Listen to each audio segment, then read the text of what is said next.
Now today we're joined by Alain Soral. He's a French writer and founder of the political think tank Equality and Reconciliation. Now he's considered by many as a controversial figure in France for his political stand that more often than not goes against the status quo, and for comments that push the envelope on topics that are generally considered taboo. Well, Mr. Soral, thanks very much for joining us today. My first question is, what is it that you dislike so much about the French status quo that you feel compelled, if you will, to go against it? First of all, today, we can no longer believe in the masquerade of a political left and right. For a long time here in France, unlike Anglo-Saxon countries, even Germany and the United States, there was a real alternative in French politics. Meaning there was the Communist Party and there was the whole movement of economic liberalism. There was real political diversity in France, but gradually the so-called left eventually gravitated towards economic liberalism, the right. The only differences between the left and right were small variations in their positions on ethics and society. The best example is, right now, we have François Hollande and Nicolas Sarkozy. There's no real opposition between left and right. It doesn't exist. They're all roughly economic liberals, libertarians.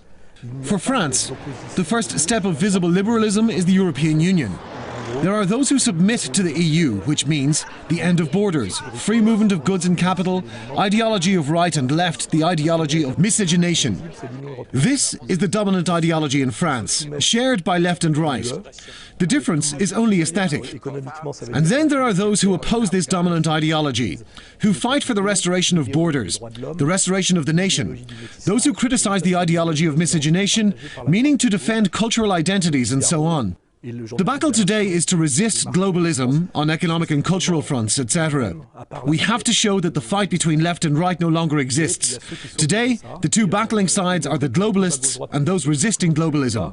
Mondialiste et résistant mondialiste. So what exactly is your motivation for being an opposition? Is it just for the sake of being an opposition because you think there's none in France? Yes,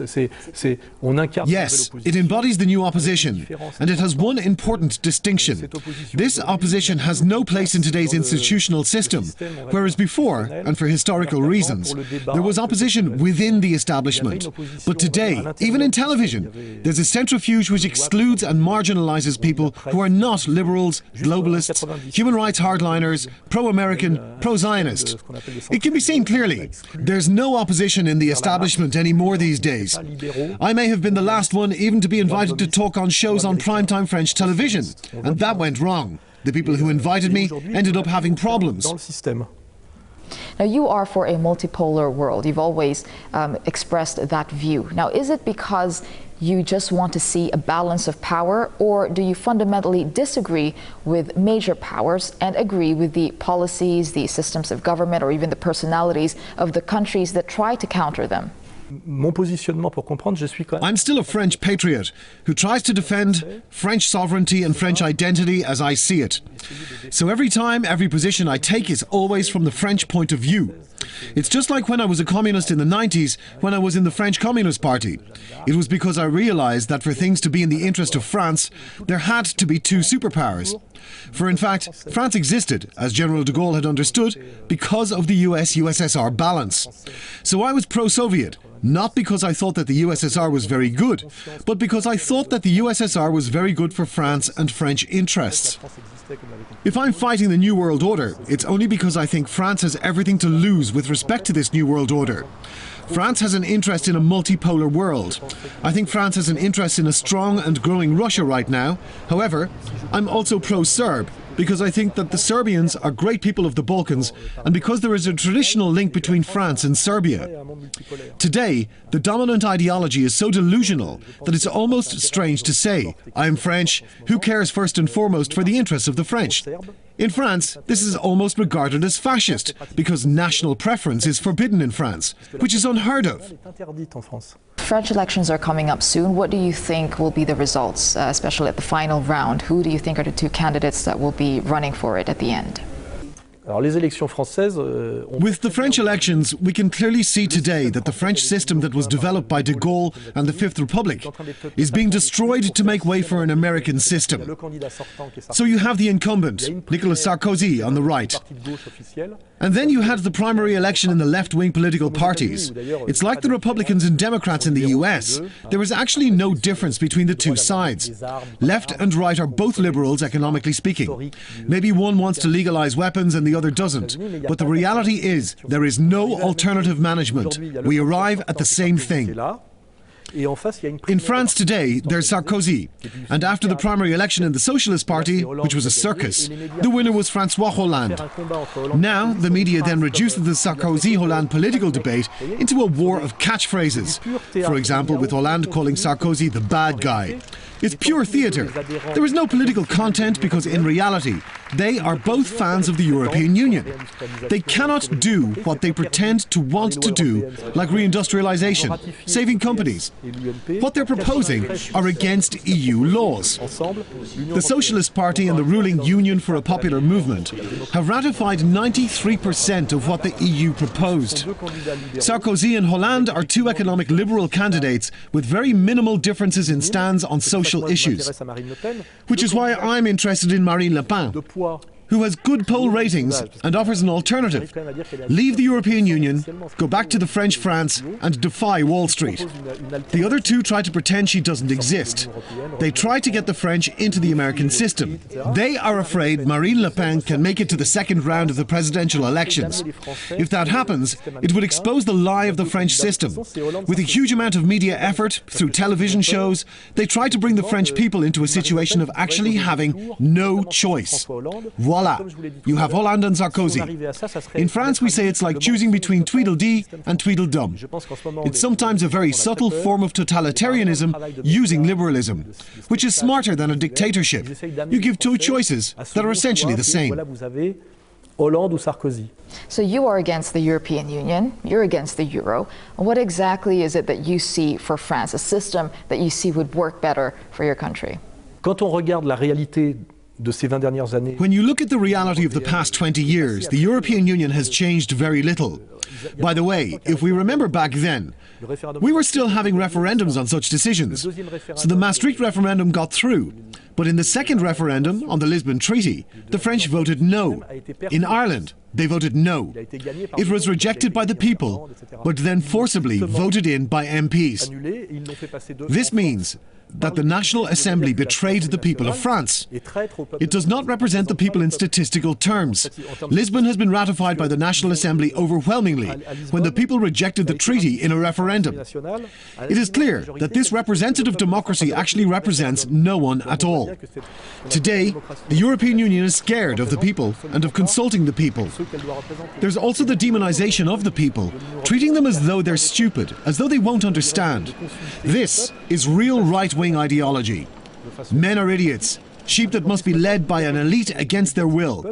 It's an ideology that can be called extreme right. The European Union was meant to bring down unemployment, bring prosperity, security, whatever you want to call it. But instead, it brought unemployment. The adoption of the euro inflated prices. It caused deindustrialization, especially in France. It may be better for Germany, but it's an economic disaster. On the security front, it's been a disaster with Schengen, a total loss of border control. The French have long been familiar with that widespread disaster. It doesn't work, and now it's worse than before. Even today, economic experts say it's about to collapse. It's not even a question of whether it's good or bad. It's falling apart mechanically. The euro is exploding. The single currency is a technical impossibility. A Europe of 27 countries cannot work. We see that this huge thing is crumbling and has only brought negative effects, practically. With Merkel and Sarkozy meeting every 3 days, it's getting ridiculous. Now there's a summit every 3 days. It's no good. It's close to collapse. Comme c'est sur le point de s'effondrer, You've discussed the media coverage of various events around the world, particularly the coverage of the Arab Spring, Occupy Wall Street, and other more recent ones. What's your take on how such events are portrayed in France? Déjà, il y a une très grosse différence. Already, there is a very big difference in the treatment of Occupy Wall Street and the Arab revolutions.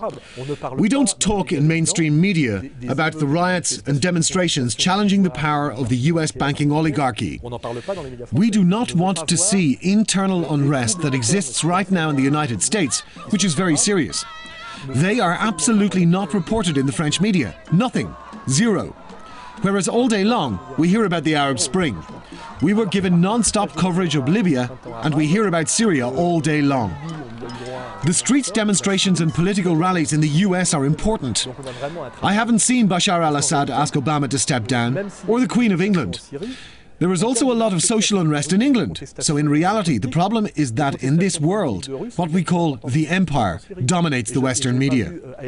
People swallow all this and think that all is well in the US. It's the largest democracy in the world. But now against Syria, it's fire and blood. Gaddafi was eating small children. The French media, and I don't just mean mainstream media, but also newspapers that were traditionally read by French intellectuals. There is a total collapse of political analysis in France. The only serious analysis available is on the internet, but it's a very small niche. That's the French situation. The French know nothing of the serious problem in the United States, but they are exposed to the Syrian situation throughout the day. Now, you've always stood for nationalism. You've always said that France should look out for its own interests in a more nationalistic way.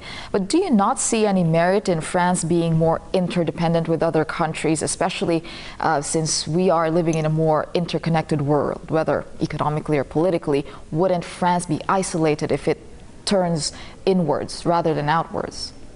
Mais là, tel que vous posez la question, well, with that, we get the impression that there are only two choices. The New World Order, which means open borders, globalism, total submission to the US, or closing in on ourselves. In fact, the alternative is neither of those. First, we have the option of using functional borders, not as barriers, but as doors and windows that can be opened more or less for reasons of protectionism, which is acknowledged by all serious economists. From a partnership point of view, it is well known that our logical partners with whom we have an interest is Russia rather than the US. Thanks again for sharing your views on the program.